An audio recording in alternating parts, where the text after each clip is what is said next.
সবিনয়ে বিনয়ে বলতেছি, আমার এই ধানখালে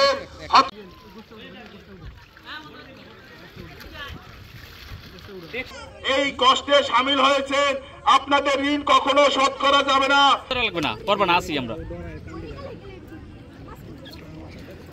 খেলাধুলা রেখে তারা তাদের অধিকার আদায়ের জন্য এই কলার ভেলায় পানির ভিতরে নেমে গেছে।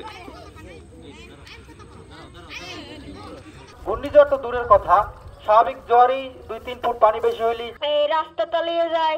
এমনকি আমাদের এই মানুষের কষ্ট তাদের কাছে কোনো কষ্টই মনে হয় না। যেখানে দুর্নীতি করলে লাখ লাখ টাকা ইনকাম করে যায়, এটাই তাদের কাছে মূল কাজ। বড় বড় বেরিভেদ করবে, লাখ লাখ টাকা তারা ঘুষ বাণিজ্য করবে, টেন্ডার বাণিজ্য করবে, এইটাই মূলত তাদের কাজ। ইতিমধ্যে এক বক্তা বলেছে যে আমরা এক দপ্তরের কাছে গেলে অন্য দপ্তর বলে এটা আমার কাজ না, অমুক দপ্তরের কাজ। এই ভিতরেই আছি আমাদের এই ধানখালী ইউনিয়নের লোকজন।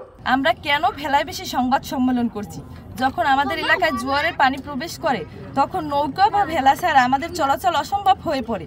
এই মুহূর্তে আমাদের বাড়ি ঘর, রাস্তাঘাট, স্কুল সব জোয়ারের পানিতে তলিয়ে আছে। তাই আমরা কলাগাছের ভেলায় বেশি এই সংবাদ সম্মেলন করছি। রাস্তার যতটুকু নিচের রাস্তা আছে সব তলায় যায়, পোলাপান আইতে পারে না। পোলাপান আর সময় দাঁড়াই থাকা লাগে রাস্তায়। পানি জোয়ার যে সময় ভাড়া লাগে এই সময় পোলাপান আনা লাগে, আবার আপনার যাই ওই ভোরের আনা লাগে, তারপর নৌকো পার করে আনা লাগে। আমাকে অনেক কষ্ট, রান্নাবান্না করতে কষ্ট।